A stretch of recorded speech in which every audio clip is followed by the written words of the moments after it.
Okay. So I too, very strong disclaimer, I too am a computer scientist. And this is the part where I start talking about moral philosophy is when I get booed by philosophers, but they're very polite and typically boo me, quietly.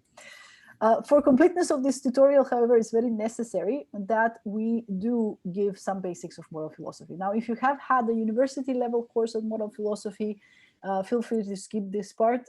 You already know the basic dictionary. This is a quick and dirty, and I really, really emphasize dirty introduction of only the main concepts. And it is dirty because what I have tried to do here is, Louise, I love taxonomies and organizations, so I have tried to impose a taxonomy and organization. Now, questionable whether this or does not exist in moral philosophy as such, but is definitely not as strict as you may think it is after my tutorials. Take that with a grain of salt. Now, moral philosophy is a branch of philosophy concerned with systematizing, defending, and recommending concepts of right and wrong. So just for comparison, the other branches of philosophy are logic, metaphysics, and epistemology. So moral philosophy is trying to find out what is the right thing to do. In moral philosophy, we can distinguish between normative ethics, meta-ethics, and applied ethics. Normative ethics studies how one is to act to attain morality, how one is to choose to attain morality. Meta-ethics studies what morality actually is, what does it mean to be moral, to act morally, to choose morally, and in the other side, immorally as well. And applied ethics studies the practical applications of moral considerations. Now, at this point, you might consider that machine ethics can be seen as a branch of applied ethics. However, branch is not really the correct term. It's more the case that machine ethics interacts with applied ethics, because when we are doing machine ethics, we are actually doing more than just applying the lessons from normative ethics and meta-ethics. There are all kinds of pesky issues about implementation and context awareness and common sense and so on. So we can, in this tutorial, sorry, there was a line there that happened, which we missed it. In this tutorial, okay, I am recording good. We are going to spend most attention on normative ethics because this is what is most useful to us in machine ethics. So what is normative ethics? Normative ethics is concerned with the development of moral theories. You can say that the main instrument, if you like, of normative ethics is a moral theory. A moral theory is an explanation of what makes a choice good. Oh, wow, I just noticed this sentence doesn't make any sense. Okay, sometimes people talk about acts the whole time, but I thought that is perhaps not the best word to use, so I tried to move into choice. So moral theory is an explanation of what makes a choice good. It can be seen as a reasoning system that can be used to establish the goodness or badness of a choice in a moral sense. So, of course, in order to make a choice, you need to know what options you have available and what is the context in which you are making this choice or you're executing this act. And you also have to have some description of what it is considered to be good or morally good or morally bad. And this description of what is good and what is bad typically come packed in these two concepts, either as values or as obligations. Moral values are concepts about what is morally good, bad, blameworthy, or praiseworthy, whereas moral obligations are concepts about what is obligatory or good, or what we should or ought to do. Now, if what you have is information are moral obligations, then theories concerned with the goodness of actions, the moral theories are called theories of obligations. What you build with them are theories of obligations. If, on the other hand, you have values as information of what is good, then moral theories are concerned with that you build with them are called theories of value. And first we're going to talk about theories of obligation, and then we are going to talk about theories of value. So theories of obligation try to explain how a choice ought to be made for it to be a good choice, how an act ought to be chosen to be done to be a good action, to be morally righteous. We are looking at a reasoning system that can be used to establish the righteousness of an act or what an agent or of an agent that performs that act. So how do choices happen? An agent makes a choice and then a choice has a consequence. Now, depending on what part of these colored words you think has the biggest impact on whether the end result is going to be a moral choice or righteous choice or not, you get three different types of theories of obligations. If we assume that it is who makes the choice that determines the morality of the choice, then we are talking about virtue theories. If the choice itself is what is important, whether the choice is moral or amoral and nothing else matters, then we are talking about deontological theories. Lastly, if we assume that it is not who chooses or what is chosen, but what are the end result of that choice, what are its consequences, then we are talking about consequentialist theories. And I'm going to start with consequentialist theories. There's my line, there we go. Because these include utilitarianism, and utilitarianism is the first stop when people think about building machines that reason ethically. So for practical purposes. But there are many consequentialist theories. One of them is ethical egoism. One of them is utilitarianism. I will talk a little bit about these two, but there are other consequentialist theories as well, just to keep in mind. This is just the selection of the most popular one. Ethical egoism stipulates that the moral right choice is the one that advances one's own best interests.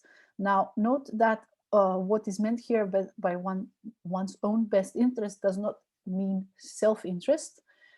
This is a different idea. So my interest can be that you are well off, and I'm not so interested whether I'm well off, but I'm interested in advancing my interest that you are well off. Right? Of course, there are many issues with all of these theories. One of the issues with ethical egoism is that what if my interest hurts your interest? So how do we align? Does that mean if everybody follows their interests, if everybody thinks it's right to do that, do we actually end up with a moral society in the end? Very questionable, and I think some economists have some very specific theorems and proofs to say no. But ethical egoism is interesting for machine ethics because machine ethics are built to advance our own abilities and interests by design, right? So we can say that a good machine is a machine that does what it is told, and it is basically, it works for the interests of the person who has supplied those interests. Of course, the issue here is whose interests do we want to advance? And this is not a trivial question because there are many, many stakeholders. And I will talk a little bit about this if we have time. If not, there is the video, social choice and machine ethics. This is where it comes in when you need to advance interests of multiple stakeholders. Most famous, perhaps, consequentialist theory is utilitarianism. This is the theory that asserts that morally right action is the one that produces the most favorable balance of good over evil, everyone considered. There are two types. There is act utilitarianism and rule utilitarianism. Act utilitarianism looks at the consequences of each choice that is taken separately and evaluates these consequences, evaluates the global good for everybody considered versus the global bad for everybody considered of each of these actions, and chooses the one that maximizes the global good. Rule utilitarianism looks, in contrast, at the consequences of having a choice being taken by everyone all the time. So instead of looking at every action in separation, which can get very resource expensive, and also you need to look at consequences of consequences and consequences of consequences of consequences, and you may fall into a loop in which you're just evaluating and never choosing. Rule utilitarianism brings in here the option to have some kind of rules of thumb, if you like, and you evaluate these ahead of time and say, well, what happens if everybody follows this rule all the time? What happens if everybody does not follow this rule all the time? And if the net effect is somehow better, then you should just follow this rule. So is this choice that I have, does this choice that I have constitute following this rule that is approved? If yes, then this is the choice that you should make. So a bit more specifically, act utilitarianism is the theory that the morally right actions are those that directly produce the greatest overall good, everyone considered, whereas rule utilitarianism is the theory that the morally right action is the one covered by a rule that, if generally followed, would produce the most favorable balance of good over evil, everyone considered. Act utilitarianism is due to Jeremy Bentham. He stipulated that the greatest happiness is, what we should seek is, morality is the greatest happiness for the greatest number. But he recognizes that there is a drawback to this, that in order to accomplish it this way, we need to have some way of ranking among pleasures and pains. This is necessary. And as I said, the issue is that if you're evaluating every choice in separation, then you might end up in just evaluating and not making a choice. Rule utilitarianism, in a way, kind of covers for this. It is by John Stuart Mill. And John Stuart Mill stipulates that you should first examine how much good an action does, then see what happens if everyone follows that particular action, that particular rule is a rule. Now, there are several issues with utilitarianism. Utilitarianism is very alluring. There is a long-standing dream of having a machine coldly solving all our problems, and somehow when we are dreaming this dream, we're thinking about doing moral arithmetics of comparing the goodness and the badness and finding like a nice mathematical solution to it. In order to have this dream, we need to have a way to measure goodness, and we simply don't have such a way here, or badness. There is no good objective measure of morality, of goodness, or of well-being or pain, despite there is a lot of work in moral welfare economics that tries to do this. But if we had that measuring utility function effectively, there is no reason why we cannot write an algorithm that makes choices that maximize it. I mean, this is what algorithms do all the time. They maximize values of functions. So this is the dream. I couldn't resist. There is this, and why there is, people may think this, something people think this is perfectly the ultimate ideal of morality, but some people may see a problem with it.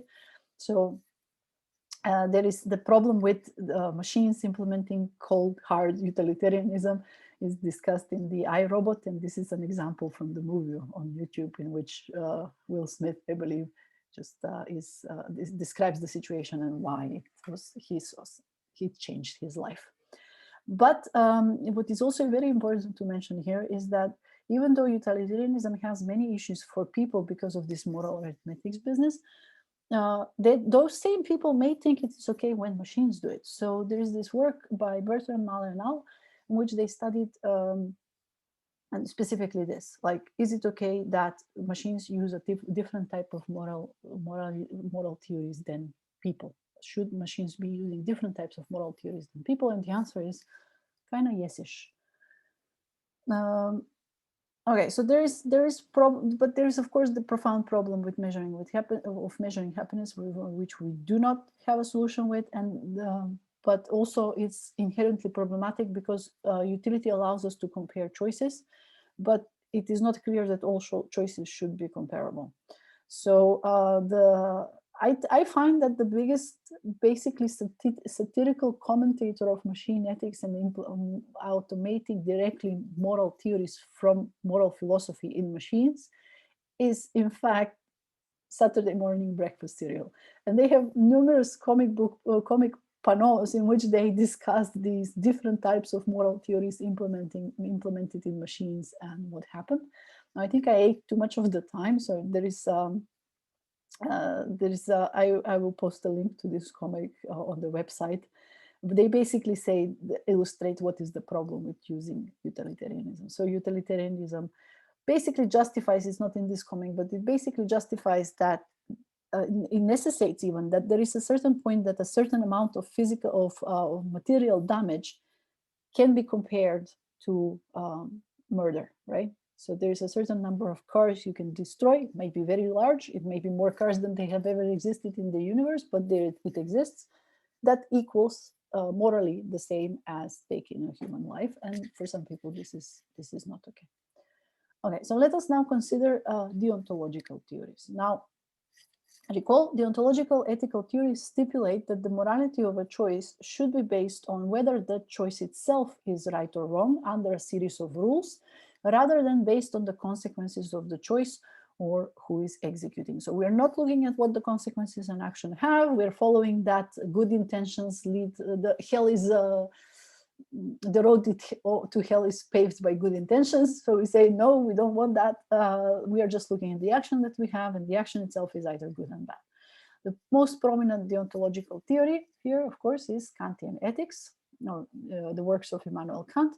So Kant claimed that reason alone leads us to the right and the good. So you look at the actions, the options that you have available, and you just reason about them. He held that moral choices have moral value only if they are done with goodwill. So he's not completely separated from who is making the decision. There is a lot about intention in his work. What I gather is that he wrote complicated thoughts in German, which people now interpret. But one of the things, and then it's all never sure whether Kant really said this or really didn't say this, but one of the things that he was clear about is that ends cannot justify the means. And he was clear about his moral imperative. But before that, according to Kant, moral choices should be done following the moral law, and the moral law itself is a set of imperatives. Some of these imperatives are hypothetical, and some of the imperatives are categorical. So a hypothetical imperative tells us what we should do if we have certain duties to uphold. So in a way, this is kind of like a value theory. It's like if you have certain values, then you need to hit those values, certain duties, then the hypothetical imperative tells you how to get there. So if you have that value, what do you do? The categorical imperative, in contrast, tells us what we should do regardless of our wants and needs, who we are, what is the choice that we are making, what is the context, who are we making it against, if you like. So the Kantian categorical imperative, this is an English translation of it, not by me, says act only on that maxim through which you can at the same time will that it should become a universal law. So the usage of will here is intent, but they're deliberately not using the word intention because that has different meaning. So it says that if we use loosely, intention says, then this would say act only on that maxim to which you can at the same time be okay with that this becomes a universal law. So an action then, according to the categorical imperative, is permissible if its maxim can be universalized, everyone can use it in similar situations, and you are willing that it happens. So I mean, it could be that everyone can use a particular rule in situations, but that you are not okay that this happens. So there is the ability, and then there is the permission. So act to treat humanity, whether in thine own person or in that of any other, in every case as an end within, never as means at all. So this is a consequence, a very important consequence of the categorical imperative, which basically says that it can never be the categorical imperative that you use people as means to an end, simply because if everybody does this, you end up with a society that you don't want to be a part of.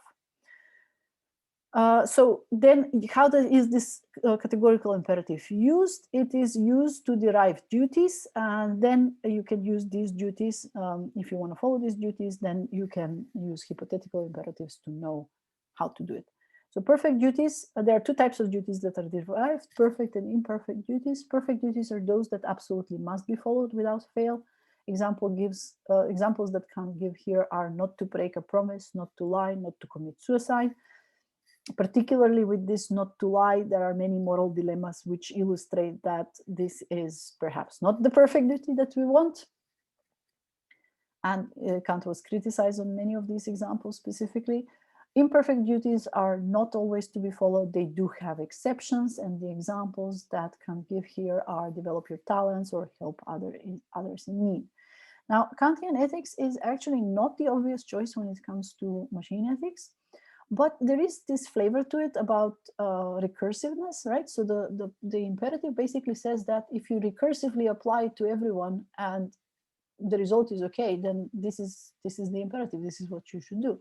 And this is what computers do very, very well. They do recursion, excellent, right? So it is not off the table just because it is not obvious how we can implement Kantian ethics. And I mean, certain of the perfect duties that Kant stipulates don't make sense for humans, perhaps, but they may make sense for machines. Like, I will not be okay that do not lie is an imperative for a person, but do not lie is an imperative for a machine could be quite adequate. Now, there's very little in machine ethics, and maybe I'm wrong and I haven't caught the works. If that is the case, please get back to me. But the one paper that exists and from which you start trying to catch all the others is a prospect for a Kantian machine by Thomas Powers.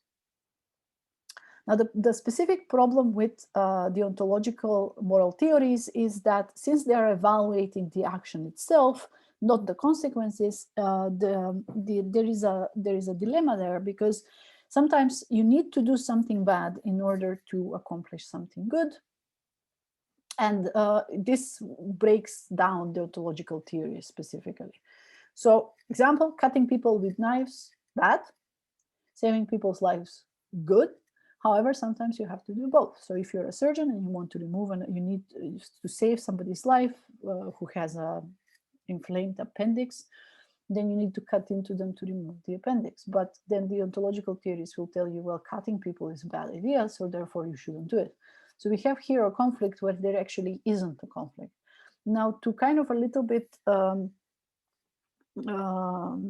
cover for this, the moral philosophy introduces what is known as the principle of double effect. And the principle of double effect is an addendum to the ontological theories, which describes under which conditions a bad action is actually a good action.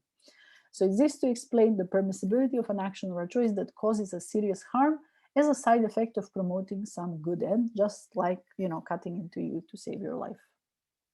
There are 4 conditions that must be met for the principle to apply. And I give the conditions. So the first condition is that the act or the choice itself must be morally good, or at least indifferent. So what you are doing here is saving somebody's life. You're not just butchering them, right? The agent may not positively will, so will here is again used in the same sense as intention, the bad effect, but may permit it. So you do not want to cut into people, but you're only doing it to save their lives. So if he or she, the person who is doing the act, could attain the good effect without the bad effect, he or she should do so. So if somebody at any point devises a way to remove appendices without cutting into people, then this cutting into people to save their lives through appendectomy would become morally bad, is basically what this is saying. The bad effect is sometimes said to be indirectly voluntary. So this is the very tricky thing. You have to be aware that there is a bad effect, but it is not your intention to cause harm. It just is necessary. There is no way to avoid it, is basically what the second condition says. The third condition says the good effect must flow from the action at least as immediately in the order of causality, though not necessarily in the order of time, as the bad effect. In other words, the good effect must be produced directly by the action, not by the bad effect. Otherwise, the agent would be using a bad means to a good end, which is never allowed. And the fourth condition is that the good effect must be sufficiently desirable to compensate for the allowing of the bad effect.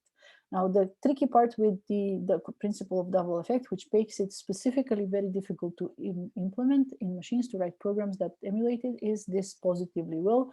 It very heavily depends on what is the intention of the agent who is committing the act. And even with people, this is very difficult to discover what it is, but with machines, might even be easier, might be more difficult, we don't know. At last we have virtue theories. So virtue theories say that a good choice is the choice that is done by a good man. So it doesn't, or a woman, or person. It doesn't matter whether that that choice is going to be considered bad or good by deontological theories, by consequential theories. The only thing that matters is that a good person does it. Now, at first glance, this seems like a dead end as a theory that you want to implement in machine ethics, but that is because people, when you first approach virtue ethics, you're like, okay, good is what good does. Good does what good is. How does that make sense? But what virtue theory actually says is that actively, when you're choosing, you should choose to emulate somebody who is your ideal moral person, right? So to emulate the reasoning of a specific ideal human or entity, right? So in this sense, what we may want to build machines to basically follow, emulate specific people and specific choices of people. And so in this sense, we can see learning from examples, from cases of reasoning, and good examples of reasoning and bad, examples of moral choices and examples of immoral choices can be seen as implementing actually a virtue ethics theory. All right, so I can talk a little bit about theories of value. And here I will, so theories of value make choices based on which values they promote. So they don't specifically talk about what you should do, but it's a little bit kind of like top down, like do whatever you do as long as this value is upheld in a way. So they recognize that unlike in theories of obligation, where it is assumed that there exists a moral choice, and then what your moral theory is doing is basically discovering what this moral choice is. But this is universal, absolute moral choice that is the same for everyone across space and time in a way. In virtue theory, in theory of values, we recognize that there are different values, and in certain all values should be respected, but it may not be possible. So sometimes you need to prioritize some values over others. So here I mentioned two theories of value. The first is prima facie duty theory, and the second one is not from moral philosophy, but it has to be put here because this is a talk about machine ethics, and that is the Asimov's 3 laws of robotics. So the prima facie theory is according to Ross, and he stipulated that there are several prima facie duties that we can use to determine what concretely we ought to do. So prima facie duty is a duty that is binding or obligatory when other things are equal. So as long as you can actually accomplish this duty, then you should. So as long as it is, and as long as it is not overridden or trumped by another duty or duties altogether. By contrast, with prima facie duties, there are actual or concrete duties that are the duties we should perform in the particular situation of choice. And I can say that prima facie duties relate to actual duties in the same way as reasons relate to the conclusions of reasoning. So that makes sense. So Ross proposed several prima facie duties. And he said, of prima facie duties, I suggest without claiming completeness or finality for it the following division. He stipulated fidelity, reparation, gratitude, non-injury, harm prevention, beneficence, self-improvement, and justice. And then people later came up and said, well, maybe this is not enough when we also need to take into consideration freedom or autonomy of a person, that a person has the duty to follow its will in a way, and care, and also non-parasitism. What Ross did not, in fact, recommend is that how should these duties be ordered? So which is the most important duty, which is the least important duty? And the biggest problem, in fact, there are two problems with using prima facie duties in machine ethics. The first problem is machine ethics only. That is that you need to program somehow an evaluation of which of your options impacts on which duty. And this is not there is the requirement of situational awareness to know that when, for example, you run over, you stand too close to a human and your machine is emitting some kind of a heat, then you can burn them down, for instance. You need to be able to recognize that your action as a robot is, or the action that the robot does, constitutes harm or constitutes limitation on a violation on autonomy, which is not at all easy to do. The second problem is the problem of having to choose how to order these duties. And this is a decision that the question is whom should make this decision for machines, right? Okay, so then the last one is Asimov's laws, as I'm sure everybody here knows. So Isaac Asimov proposed these 3 laws of robotics. What duties should a robot uphold? And the first one is to do no harm. The second one is to obey orders. And the third one is to protect yourself as a robot. And Asimov, unlike Ross, actually ordered his duties. And I love this XKCD comic where they discussed what happens if Asimov chose a different ordering for his duties. All right. At the end, I would like to just have some words on moral dilemmas in machine ethics and in moral philosophy. In moral philosophy, moral dilemmas are used to showcase the weakness of a moral theory, right? So they are not this ultimate puzzle that we need a solution for. Well, a lot of the moral dilemmas, moral philosophers recognize that these are problems that do not have a solution, and we don't necessarily want to have a solution for them. But in machine ethics, moral dilemmas are used completely differently. They are either used as benchmarks to evaluate which moral theory a machine is following from the outside by just looking at the choices, but they can also be used as an elicitation tool for moral values or obligations from stakeholders, right? And the the Moral Machines project that I mentioned previously, actually, this is how it uses the moral dilemma. Sorry, too fast on clicking, but that is the end of this portion of the talk.